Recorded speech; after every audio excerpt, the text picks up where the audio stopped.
Well, you're not live. We are live. So you know what I'll do is I will add the intro back in on the podcast version. If Yeah, you that's can fine. believe it or not, after 2 weeks of not doing the show, I'm confounded, confused, and befuddled. Apparently, You got some stuff going on. yeah, a lot of stuff going on. And we'll talk about that in just a minute, by the way. But we were just saying you're going to be traveling a lot next week. You've been traveling a good bit, but Pierce, are you home on the island this week? I am, and actually, my family's leaving me tomorrow, which is it's a blessing and a curse. I'll miss them a lot, but it will allow me to kind of get up and move around the state a little bit. So, yeah, so next week I'm traveling a whole ton, but thankfully it's in state still. So I'm going across the state from one coast to the other border, basically, early in the week, and then kind of making my way back east to the coast by Friday. So yeah, it'll be one of those weeks that I wake up in a hotel room going, "What city am I in today?" I was joking before the show. You're like the Casey Cregan band's summer tour, right? You're here, they're there, you're there for a night, you're moving on the next morning. Um, but as you said before, I bothered to hit the play button or go live button. Uh, that's the business you're in. It's school and textbooks and school starting. Parker's starting his junior year soon. He's got to go pick up his schedule tomorrow. So fun times, school. That's it. I was telling you too earlier. It's like, we were always told going through school to never cram for a test, but the position that I hold in my company is one of basically an account rep, more or less. It's a more flowery title for those that actually care, Yeah. or need to hear that. But um, so I just basically have to show my face and kind of teach the teachers how to use our curriculum. And so they start in 2 weeks. So we're kind of cramming too, aren't we? Aren't the teachers cramming to learn? Anyway, it's just rather funny. They teach you not to procrastinate, yet we're procrastinating. No doubt. No doubt. Nelson, the technical difficulties are right here in my head. I forgot, it wasn't really important what I forgot. I just forgot to hit go live. I mean, you It know, doesn't matter. yeah, it's just one of those things. Casey and I are just talking away, having a good old time. Good eating, chopping beef, go Tires, go Dodgers. Wow. Okay. Um, Dodgers, Hey, huh? Kevin. Hey, Kevin, I'm glad to have you. I don't care if you say anything about the Dodgers now. Just don't bring them up in October, please. Yeah, it could be another situation. By the way, Beef, Parker and I went to see a double header, the New York Yankees, Houston Astros, a couple weeks ago in Houston. A couple weeks ago tomorrow, actually, in Houston. Great time. The Yankee fans, you and I have talked about this. Um, I always use you as an example of a good Yankee fan when I'm talking to Parker because he hasn't seen many. But I will say this: they were very good. We met somebody whose grandfather played for the Yankees. I can't remember his name. Very good Yankee fans, a lot of fun. The last one was a jerk, but one out of there's more Astro fans that were jerks than Yankee fans. It was a great time. The Astros won both games, but the Yankees had half of their lineup missing and whatever. So It's it's baseball. yeah, it's just a random July game, but a lot of fun. We had the father and son baseball. It never fails to have great conversations and um, just he opens up more and talks to me and talks about things we wouldn't normally talk about, but a lot of fun. However, that's part of the reason this show is called Back to Back. I woke up in severe back pain after Vegas one week. I came home for a few days, then I took off to Houston with Parker for a couple of days. Um, my back hurt, and I thought it was just from being on the different beds. I'm an old dude, back's not great anyway. And I thought, man, my back hurts. It hurt really bad for a few days, and I was all hunched over. My wife said, I could see it in your face, and you're in pain. And I scheduled a doctor's appointment, canceled it because what are they going to do? They'll give me some muscle relaxers and say, go see our sports medicine guy, for 87 visits at whatever, $25 a pop, or how it works. And uh, anyway, guess what caused my back pain? No idea. I'm lying. I COVID. know. COVID. apparently, because my sister, I texted her and said, "Yeah, I tested positive." Again, me and Jeff have a lot in common apparently, um, more than we originally thought. But because I stink because of COVID, but um, also he's had it more than once, I believe, and so have I. My wife had it. Parker tested positive. Wife had a few symptoms. Parker and I haven't had many symptoms outside of my back pain. But one day, like 2 days ago, I woke up, my back pain was gone, just like that. There's no, generally getting better, a little sore, not so sore, better. No, it went away in one day. So Wow. no more back pain for me. And that's not for old people. That doesn't always happen. It kind of, makes its way through first before it just goes away completely. Yeah, yeah, but I don't feel bad at all. And as JP says, the travel does wear on us old dudes like Casey the Beef Cregan and myself in Vegas. I was on vacation. I needed to come back and take a couple of days off here just to recover and get back in the swing of things. Because even I mean, you travel for a living. It's not the same as sitting at home. I don't care if you're on an airplane just sitting there or what. Could have been where I got COVID on the airplane, by the way. So. Well, 90% of my travel's in this state, so I mean it's behind a windshield. But yeah, doing the same type of drive. Actually, me and JP could probably meet on 95 before we head over on 26 on our way. And I'm You heading that way, Oconee County next week. you keep threatening him with that, but so far you haven't come through. And I'm glad Not JP's yet. here tonight because we're going to talk a little recruiting in a few minutes. But yeah, so we're recovering from COVID. Like I said, nobody's really sick. We've had all our shots and boosters, and I think that helped. People say, "Oh, I didn't stop it." No, I didn't stop it, but my wife is better than she was first time. I'm better than I was first time, and Parker has like a little cough, and that's it. Nobody has any fever or anything. Good. Anyway, on to sports.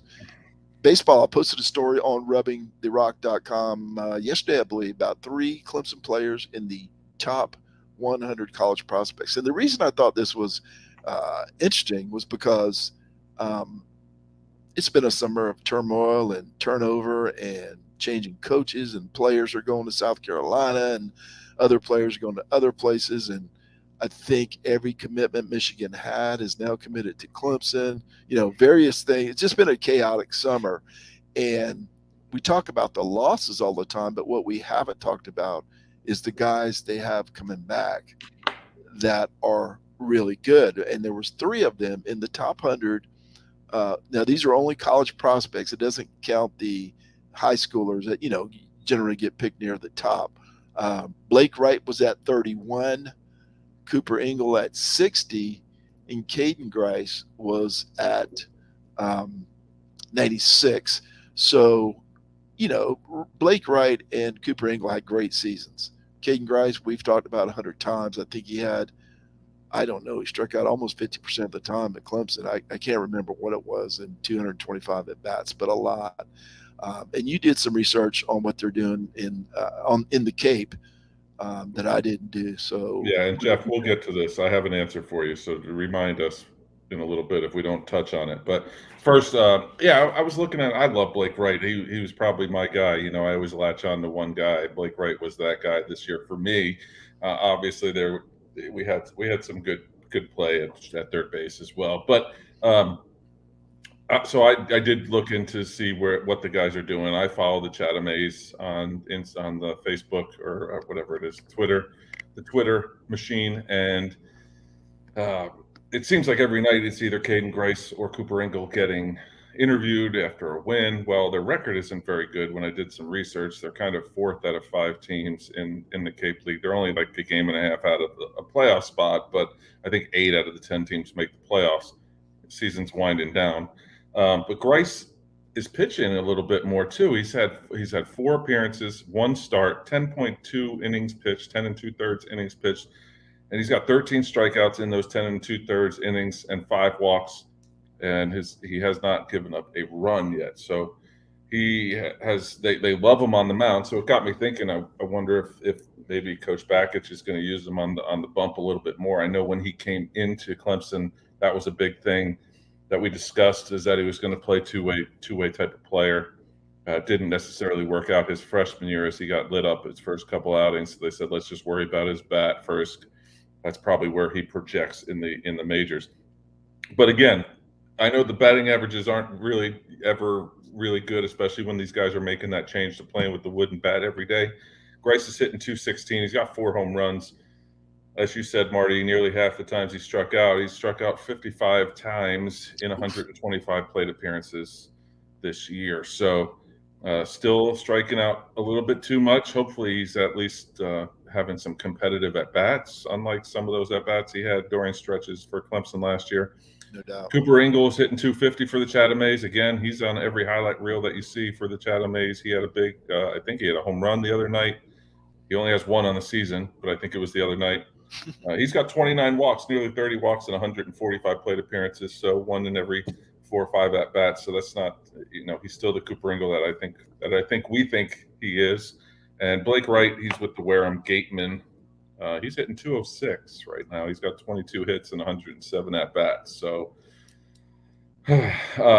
these guys are top 100 prospects. Hopefully something can, when they return back to the aluminum or the metal, whatever the Composite alloy is nowadays, they can kind of up those averages. I know average isn't everything anymore, but it's still kind of a nice barometer as to where you are. 206 isn't great. That's what they call above the Mendoza line. So I'm excited for these 3 guys to be back, but it's just we need a little bit more this year, I think. Yeah, I'm looking forward to next year, and I think it's just the unknown and perhaps something new and different. Big Monty fan. Sorry it didn't work out, but I am looking for something new with a whole bunch of guys, as I said a couple of weeks ago, with MI after their hometown. So, or Illinois, or it's Pennsylvania, various places. But I'm looking forward to next year. It's kind of the great unknown. But these are 3 guys that we know and we've seen, for better or worse. Grace had some monstrous home runs, but man, as you said, there were a lot of bats that weren't even competitive when you knew the outcome. As soon as he walked up there, unfortunately. So. There's still hope for him. They see, they obviously see something in him, and the scouts aren't too worried about the stats. They're more worried about, obviously what we saw from Grice at the plate. Not necessarily the outcome. They're looking for the process, so to speak. Casey, there's a couple guys in the chat that would like to chat to you about your promises made. Houston Burnett meeting up in the upstate. Where ever heard that before? He's too busy nowadays, And JP will be up towards Oconee next week. Myself, I'll be there Tuesday. Tuesday, I'll be there. In a few weeks, JP's going to be up there a whole heck of a lot. Because we're getting close to football season. Hey, one thing we didn't talk about yet was Bradley LaCroix. There's a lot of worry about him being left out in the cold and not having a job. And I look up, and JP's writing about him getting a head coaching job, and a good one, apparently, right, at Virginia Commonwealth. Interesting move here, because that's a good team. Their coach went to Notre Dame. That team is competitive. They're 42-20, I think. Been to several. They won the first 2 games of the Chapel Hill Regional. Then North Carolina beat them twice. But the point is, they're competitive. Mid-major doesn't always work in baseball, but they're a competitive team. And he's now a head coach after we thought he may not have a spot anywhere. Yeah, it was funny, not funny, variety. But it was, you saw Andrew C. get picked up basically before they even announced it by Ohio State. Then you see Coach B got picked up by Winthrop just last week as well. He's the first base coach. He's always the one that tweets out first of the month thing. Yeah. And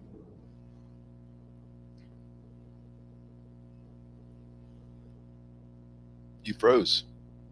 But still there. Uh-oh, did we have technical difficulties? There you go. You're back. But it was nice to see him get. It was nice to see him get this job at VCU.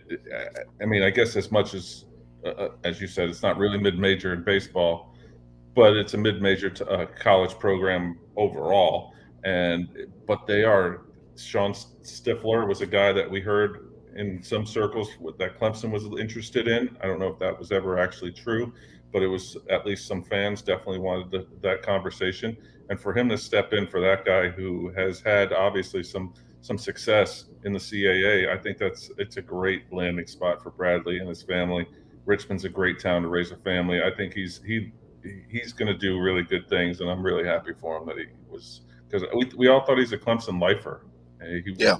went to Clemson to Anderson College, then he went back to Clemson, then he went to Tennessee, then he came back to Clemson. It always felt like he was coming back home, and so when the shoe dropped on Monty, it was just like, all right, well, obviously he's going to be kept on, but they never really heard his name from Coach Bakich. So Yeah. for him to land at VCU was awesome. I'm excited. Yeah, good deal. And we always like to see the Clemson guys land in a good spot. It seems like a really good spot for him. And let's see, JP says LaCroix has more than earned his opportunity. 100% agree.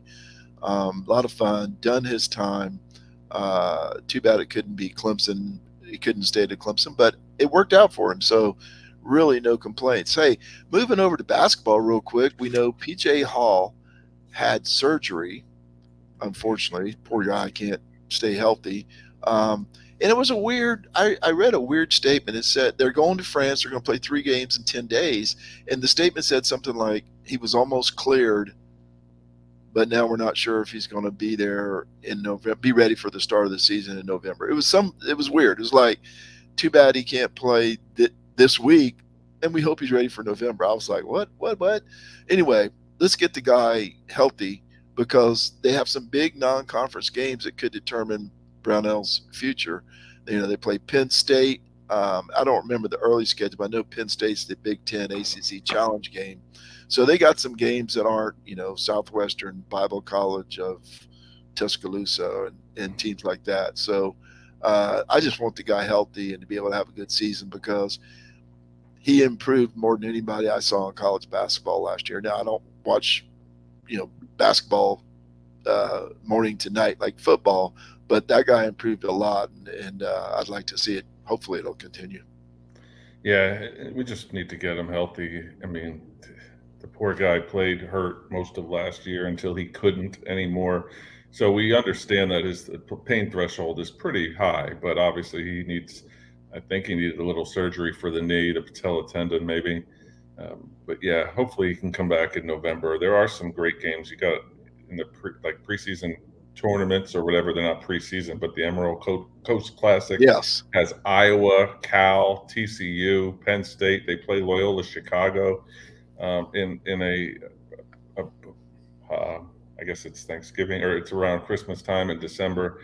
So those are some nice teams, nice names there, early parts of this year that you want to see him there, or games that if without him maybe they lose. But hopefully with Brevin Galloway and a couple of these other additions, that Hunter Tyson still being there, and hopefully.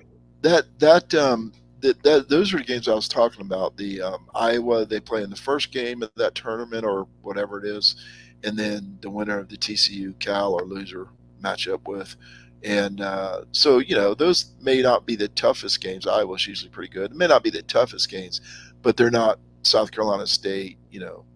That right. We're not playing Presbyterian or right. You can't say Winthrop anymore. They're good. Or Wofford for that matter. Wofford, yeah. Furman maybe fits in there. But anyway, they play some tougher teams. So let's get him healthy and not worry about him playing in France. Unfortunately, he can't play. I'm sure he wanted to. But get healthy. It's going to be your junior season. So get healthy and have a good season, improve even more. And let's get at it, because Brownell needs it. I firmly believe, if Monty not being retained wasn't a wake up call to Brad Brownell, I don't know what will be, because we've had like 3 baseball coaches in 65 years, and I know it's a different sport and different expectations, but I think he had to look at that and say, time to move, time to get going. I really thought Hall had NBA future, NBA potential, and now, unfortunately, the last 2 years he's going to have that moniker of being injury prone. So Obviously, he's gonna if he stays healthy, he's gonna have a career overseas regardless. But I thought maybe at the highest level, he would have an opportunity at least for a couple of years to be uh, a Booker type, a Trevor Booker type that has kind of lasting power in the NBA with that big body playing the four and just banging the people and being able to step out and shoot a three or elbow jumper or something like that. But hopefully it's not. Hopefully he can bounce back and stay healthy this year, and if he stays next year, and then make hopefully a leap into the NBA. Yeah, that would be nice. Hey, Landon Sanders announced today that he is retiring from football with the shoulder injuries he suffered. I think Nelson put on the Facebook group that it's been an ongoing thing for more than a while now. But he got injured after 5 snaps. He got injured in 2020, but then he had surgery, came back, 5 snaps against Georgia, made 2 tackles, and got injured on the last tackle and was out for the rest of the season. And I just heard last week that he was healthy, or at least they thought he was healthy, but apparently he didn't feel like he can compete like he's used to competing and retired. Now, I don't know how much he was going to contribute. JP, Houston, maybe you can help us in the comments or help me. Casey may be able to answer this. I'm not sure how much he was going to play this year. I saw somewhere where he was third on the depth chart at safety. I don't know if that's accurate or whatnot, but still it hurts your depth, and the defensive backfield is going to be the weaker spot of the defense, in my opinion. Yeah, it's a shame. 3 surgeries apparently in 1 year. He missed the whole entire season. Maybe he's just out of shape a little bit. Maybe he just doesn't want to get hurt anymore, ruin his future. Get your degree, or maybe he has his degree and get to work. And maybe he has aspirations to coach. He can stick around. Dabo usually tends to like the guys, to stick around, BGAs or that kind of deal. Maybe he gets that opportunity. I don't know. Maybe he doesn't want it.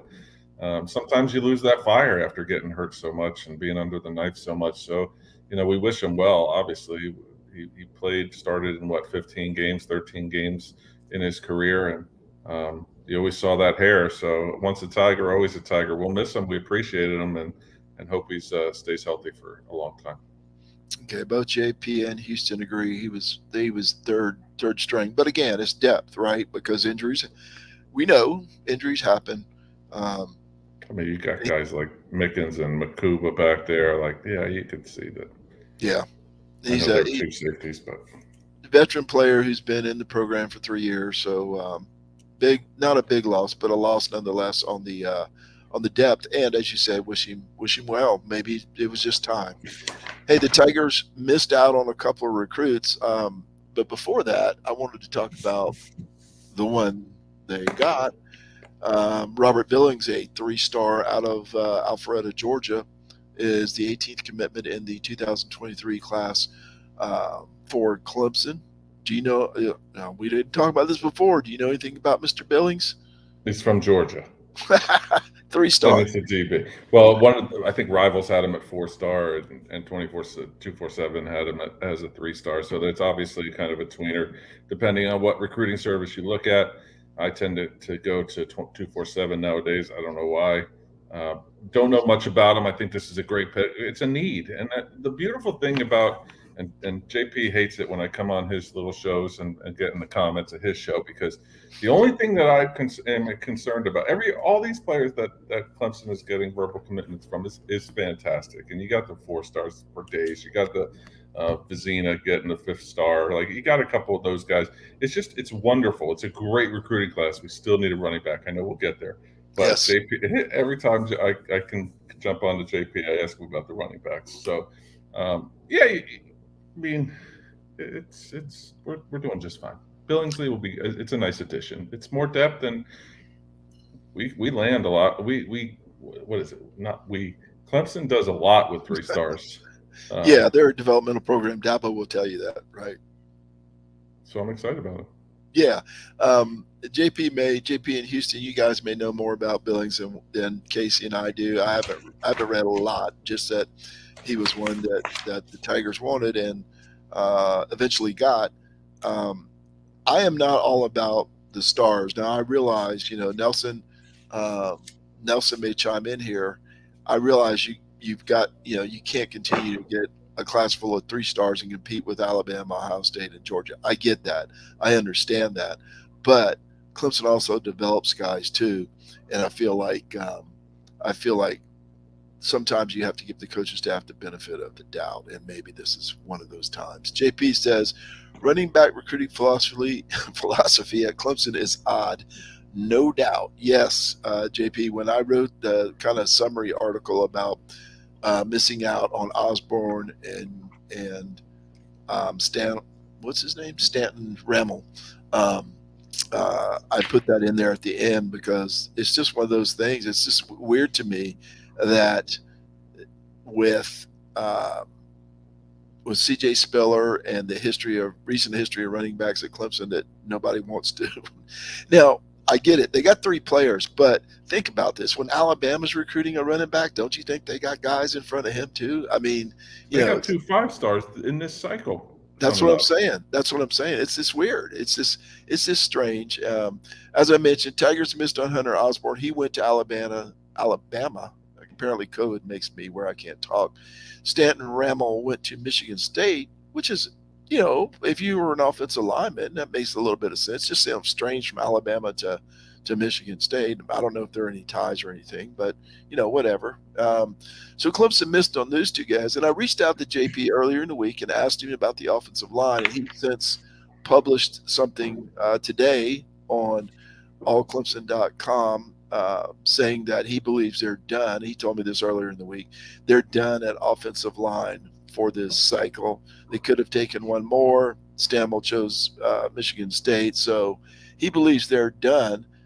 They do need a running back, a wide receiver.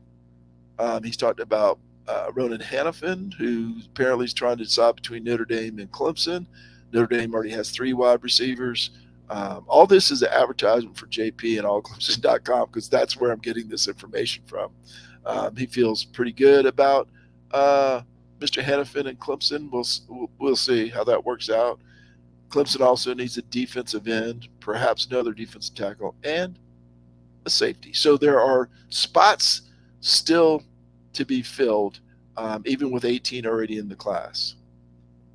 Yeah, I'm looking hard at the running back position, obviously, and I think JP says it and says it better than just about anybody. It's just the one at a time thing, putting all the eggs in one basket. They saw it last year with Etienne's brother towards the end of the recruiting cycle, and he decided to go to Florida. So then Keith Adams Jr. came in, and I get it. Maybe if these kids are seeing that there's a junior and 2 sophomores that are going to be ahead of them, and all 3 of them are getting pretty good touches with an obvious bias to one of the sophomores being the RB1, if you will. So maybe you see that room, and you don't necessarily believe that you're going to be able to play. And a lot of these guys that Clemson's involved in, the Reuben Owens, the 2 guys that went to, or Reuben Owens went to Louisville, the 2 guys that went to Alabama, that Clemson was involved in. It just, I don't know. I don't understand it. It's weird to me, like you said with CJ Spiller, having that pedigree of recency bias even not helping is kind of funny. But I hope Chris Johnson is the guy if he wants to be the guy, and if he's not, then you got to have somebody, a backup. Maybe it's the kid from Dutch Fork that did drop all the way down to that level of their recruiting board. I don't know. Ronan Hannafin, why would you go to Notre Dame to be the 4th guy when you come to Clemson and be the 2nd guy? So I hope they can land him there. But Ronan Hannafin does sound like a Notre Dame. No question. Yeah. JP corrected me here. One more corner, they're done at safety. So that makes sense after Billings. His next comment, I know it is basically 3 sophomores because he gets that year. Yeah, I get that too, but you're not coming until next year. It'll be 3 juniors, right? And theoretically, they could all go. They're not going to, but they could. That's my fear. I think that's my underlying fear is that I don't think they all will go. Clemson has a track record of keeping a lot of guys, but if you're sharing touches, maybe you enter the portal like you saw what happened in Wisconsin with our guy who got how many touches in the first game? Like 314 touches in the first game that he played with Wisconsin. So maybe you start seeing that, and now Clemson is stuck at the running back. Yeah, no doubt. Hey, JP is dropping the knowledge on us today, He's doing Casey. great. He is spitting facts. You know, a smart host would have invited him to actually be on the show. Instead of in the comments. Yeah. But anyway, no, we love having JP on. We just have to give him a break. I mean, he's got to cut the grass sometime because we found Well, out we when he never know when we're on either yeah, nowadays, good right? point. Well, when he doesn't cut the grass, he hears about it apparently, and also when he doesn't take pictures on the first day of school when he drops his daughter off, he hears about that too. Facebook, I heard, I saw it on Facebook. It has to be true. Uh, JP says, I love Jarvis Green, but if Clemson has to go that far down the board, I see that as a fail in this class. When Casey was talking, JP, about Dutch Fork, in my mind, I was thinking, now I know Daniel's got somebody's kid at running back, right? Hey, you know what? There's going to be a guy there, Kyle Young's Watson Young, Kyle Young's son. He actually transferred from Daniel to IMG. So I know Ooh, Clemson kind of feels like they've been burned from IMG before, but Watson Young should be a lock at Clemson. He's going into his junior season down there at IMG, but he's a big boy like his daddy, and he's going to be good. So hopefully they can get a big. That's one from Daniel that we will want. it might actually him and That's not Nuke Hopkins are the and two. Shaq Lawson. That's Yeah, it. that's funny. And if I had a breaking news sounder, I'd put it on JP. He's cutting the grass. You don't Tomorrow. find this now. You don't find this kind of information on every show, Casey. I don't It's know. true. What It's you true. don't talk about cutting the grass on chopping beef. Uh, Maybe tomorrow. Maybe tomorrow. Let me write that down. Oh, JP, we appreciate you playing along for our amusement. It's so much fun. But here, it's August the 3rd, Casey. We have about 32 days until football is back, until Clemson football is back. That's the last game of the first week, but there'll be other games before then.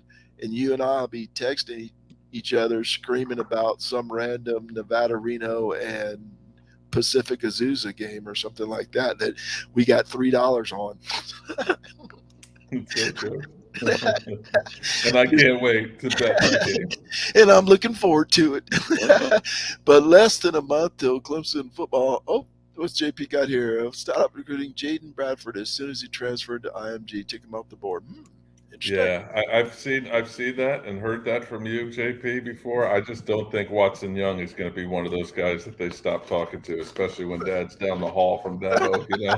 Not necessarily. I guess he's in Derby, but you know what I mean. Dad's not far. He's a stone's throw away from the Reeve Center. So, Uh, Down the hall from Dad. and Oh, both parents are Clemson alums. It's that's the new recruiting strategy. if he Down goes the hall from anywhere else, Dad. that's a huge fail.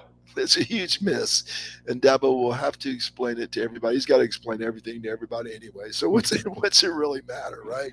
Oh man, but we got less than a month till football. Like you said, we're just dying for Azusa Pacific and Reno to battle it out at 12 midnight your time.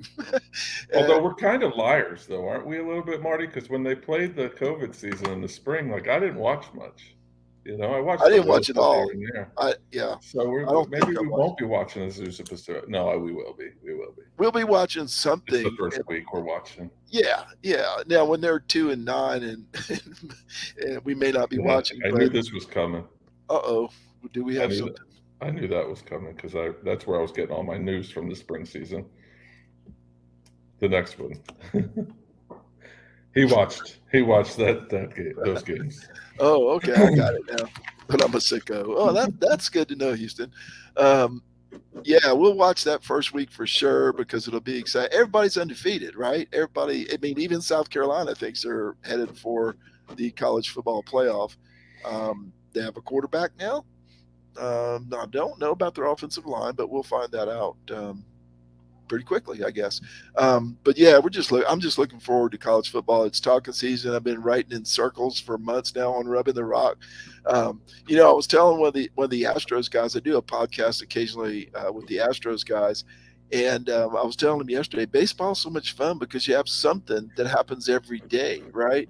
In football, you're kind of trying to find out, what to write about. And as Houston put out on his article yesterday, that it's his last puff piece or fluff piece before the actual football talk starts. So 30 days can't come fast enough for us.